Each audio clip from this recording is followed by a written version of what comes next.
What's up mga idol? Isang nakakagulat at nakakalungkot na balita itong kumakalat ngayon sa mga newsfeed na di umano ay nagpositibo sa doping test itong si Justin Brownlee ng Gilas, Pilipinas. Matatandaan natin mga idol na itong si JB o Justin Brownlee ang bumuhat sa ating Gilas, Pilipinas sa kakatapos na Asian Games na ginanap sa bansang China.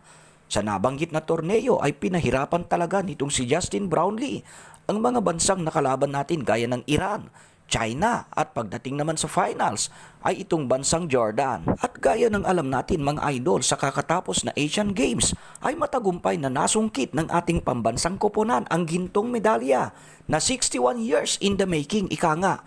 Bagay na ipinagbubunyi ng maraming Gilas fans sa loob at labas ng ating bansa. Pero ang nakakalungkot ngayon ay pagkatapos daw ng laban ng ating Gilas Pilipinas sa final match nito, laban sa bansang Jordan, ay nagsagawa pala ang mga organizers ng Asian Games ng isang doping test.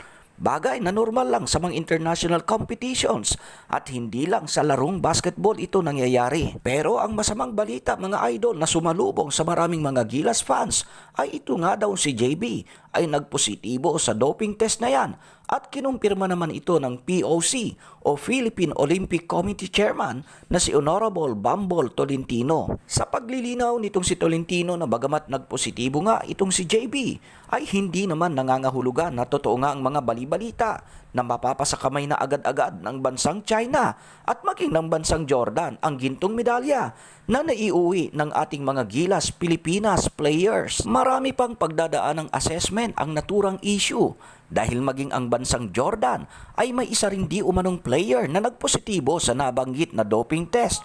Bagay na siyang lalong nagpalakas sa tsansa naman ng China upang mapasa kanila ang gintong medalya na dapat sana ay para sa bansang Pilipinas. Paglilinaw pa nitong si Tolentino na itong si JB o Justin Brownlee ay matatandang may injury at noon pa man ay nabanggit na rin ito ni Coach Tim Cone kaya't di umano ay maaaring ang nasabing pagpositibo ni JB ay bunga ng kanyang mga iniinom na mga gamot para sa kanyang iniindang injury. Ang bagay na ito ay hindi rin imposible mga idol dahil maging sa iba't ibang mga sporting events gaya ng boxing, athletics, swimming at maging sa track and field ay pangkaraniwan na rin ang ganitong mga issue o kaso na minsan ang isang atleta ay nagpopositibo dahil sa mga gamot o maging sa mga energy drinks na kanilang iniinom. Ayon sa mga reports ay binigyan ng ultimatum ng mga organizers ng Asian Games itong si JB at ang isa pang Jordanian player na sagutin at ipaliwanag ang panig nila kung bakit sila nagpositibo sa naturang doping test hanggang sa October 19. Ukol din sa bagay na ito ay tila nagkakaroon naman ng pagdududa sa ilang mga Gilas fans sa nasabing doping test na isinagawa ng Asian Games organizers. Sa opinyon kasi ng iba ay hindi kaya baka naman na lamang ito ng bansang China upang mapasa kamay nila ang gold medal sa naturang Asian Games. Sa ngayon ay mananatili itong espekulasyon lamang at maging ang paglipat sa kamay ng China sa naturang gold medal ay hindi pa naman kumpirmado.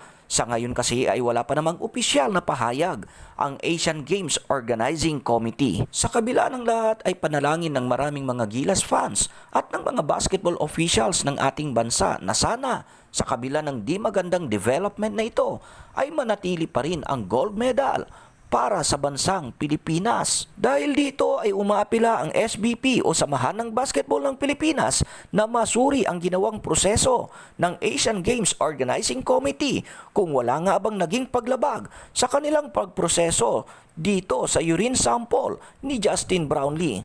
Ikaw idol, ano ang opinion mo sa bagay na ito? I-comment mo lang yan sa ibaba. Ingat and God bless!